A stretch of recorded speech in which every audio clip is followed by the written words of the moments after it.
Recordar que la Torá está escrita en una lengua polisémica, y eso da pie a que existan muchas interpretaciones de una sola palabra.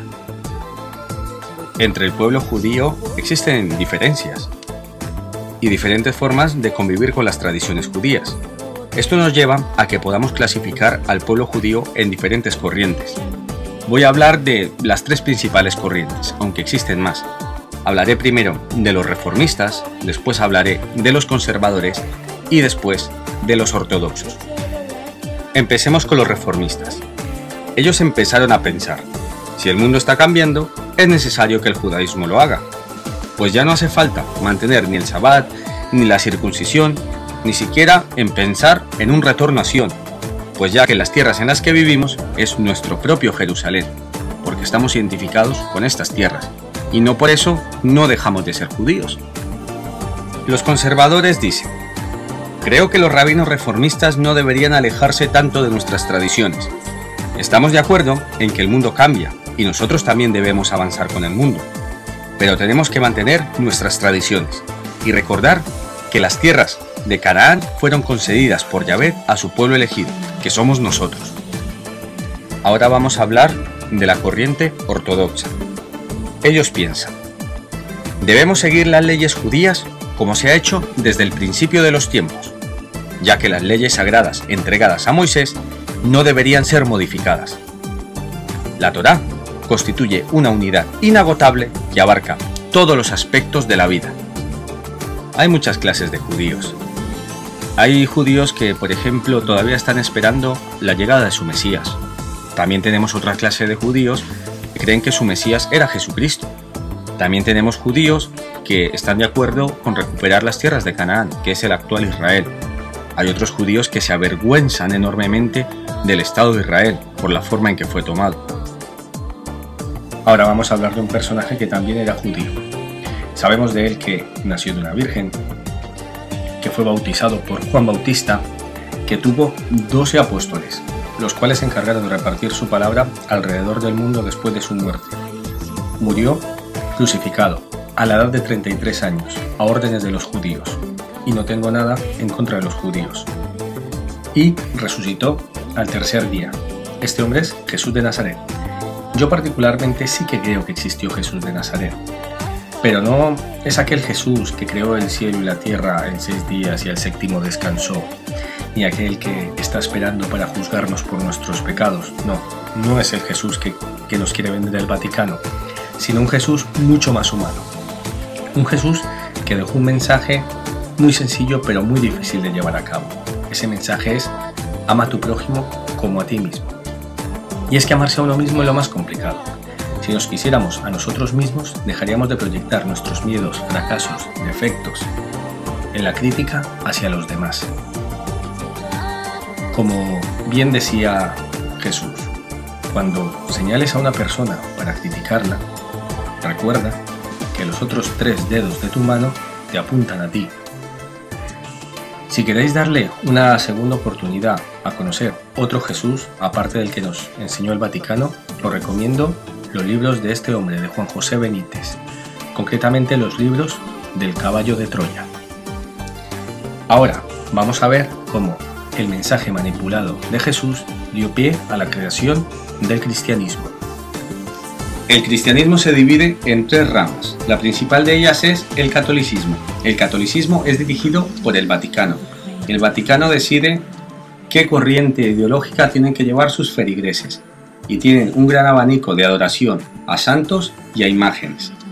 Los ortodoxos son un poco diferentes. Ellos no están totalmente de acuerdo con que el Vaticano les dirija a ellos. Ellos tienen como su propio autogobierno y tienen varias diferencias. Por ejemplo, una de ellas es que sus curas sí que se pueden casar, siempre y cuando lo hayan hecho antes de ejercer el sacerdocio.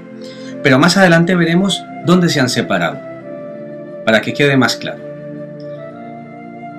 La tercera y última corriente son los protestantes. Los protestantes son creados por Martín Lutero, y ellos no están nada de acuerdo con lo que dice el Vaticano. Mas, sin embargo, ellos sí que siguen las tradiciones dejadas por la Biblia. Ahora vamos a ver cómo ha influido el cristianismo en Oriente Medio. Resulta que los oligarcas romanos, al ver que cada vez empezaban a perder más poder, decidieron traspasar su poder hacia otro lado. Vamos, que hicieron una mudanza de poder. Esta mudanza se hizo hacia el Vaticano. ¿Y quién empezó esta empresa? Esta empresa la empezó el emperador Constantino. El emperador Constantino implantó el cristianismo en todo el Imperio Romano. Y no solo hizo eso, trasladó su capital a Oriente Medio, que se conocía como la Nueva Roma. A su muerte, la Nueva Roma pasó a llamarse Constantinopla. Su sucesor, el emperador Teodosio, fue quien dividió el Imperio Romano en dos. Por un lado tenemos el Imperio Romano de Oriente, con capital en Constantinopla, y por el otro, el Imperio Romano de Occidente, con capital en Roma, y lo dejó a cargo de sus dos hijos, Honorio y Arcadio. El Imperio Romano de Occidente quedó desmembrado, debido a las invasiones bárbaras. Uno de los grandes personajes que participó en estas invasiones es el famoso rey huno Átila. El Imperio Romano de Oriente sobrevivió y cada vez se hizo más fuerte, más poderoso, cada vez tenía más recursos. Es más, cambió su nombre, pasó a llamarse el Imperio Bizantino, que duraría más de 1000 años. Uno de sus grandes emperadores era el emperador Justiniano. El emperador Justiniano se caracterizó por haber construido una enorme flota que mantuvo a raya a todos los piratas y fomentó el comercio en todo el Mediterráneo. También se anexionaron territorios como Italia, Grecia, Turquía, España, África, Egipto. Y claro, venía un problema porque cada uno tenía su creencia, su forma de hablar, su forma de pensar, y dijo Justiniano: ¿qué hago? Pues voy a seguir la misma empresa del emperador Constantino, voy a implantar el cristianismo en todos los nuevos territorios. ¿Y cómo lo hago? Pues mezclo nombres propios del cristianismo con tradiciones paganas, y quedaron estas mezclas. Por ejemplo, el mitraísmo. El mitraísmo era practicado por soldados romanos para purificar sus pecados y consistía en comer carne y beber sangre de un toro. Así se creó comer y beber el cuerpo de Cristo. Otra de las adaptaciones que tenemos es el enoísmo. El enoísmo es creer en muchos dioses, pero tener uno favorito. Por ejemplo, los marineros romanos creían en muchos dioses, pero al que más caso le hacían era a Neptuno. En el panteón de los dioses, todos los dioses se diferencian de unos de otros por sus cualidades, pues lo mismo ocurre en el cristianismo. Tenemos un dios principal, que este es Jesucristo, y todos aquellos dioses con cualidades diferentes pasaron a llamarse los santos. En la antigüedad, cada ciudad tenía su propio dios, como hoy en día cada ciudad tiene su santo patrón. Otra de las adaptaciones que tenemos es el culto a la diosa Isis, que se convirtió en el culto a la Virgen María, y así tenemos una gran cantidad de ejemplos de adaptaciones del cristianismo con el paganismo. Y de esta manera Justiniano implantó el cristianismo en todos sus territorios conquistados. Pero esto le trajo grandes problemas con Roma.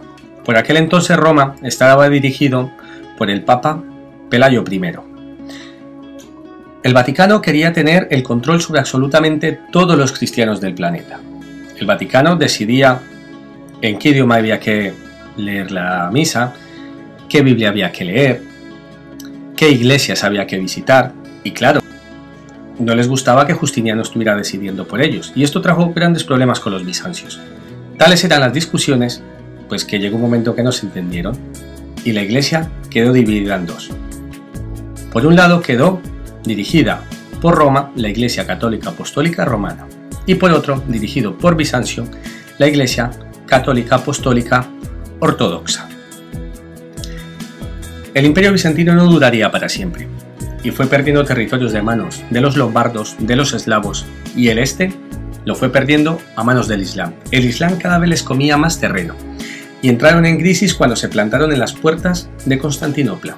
Por aquel entonces, los bizancios eran dirigidos por el emperador Alejo II, quien tuvo que llamar al Papa Urbano II y decirle: Papa Urbano II, estamos en problemas, necesitamos ayuda.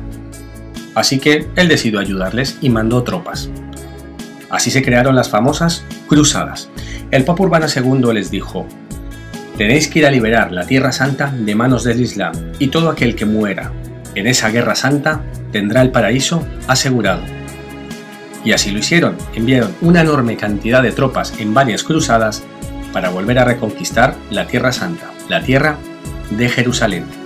Pero una vez que se encontraron en Jerusalén pensaron, pues ya que estamos aquí, ¿por qué no tomar la ciudad de Constantinopla y acabar con el Imperio Romano de Oriente?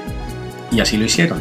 El Vaticano tomó Constantinopla, pero no durante mucho tiempo, más o menos unos 60 años, Roma pudo dirigir Constantinopla, hasta que llegaron los turcos, que tomaron la ciudad. Después de tomar la ciudad le cambiaron el nombre, pasó a llamarse Estambul. Esto supuso un grave problema para los cristianos, porque aquella ruta de comercio que comunicaba Oriente con Occidente pasaba a estar a manos del Islam. Aquel puente comercial se rompía totalmente para los cristianos. Los cristianos desesperados intentaron buscar nuevas rutas de comercio. Así que 39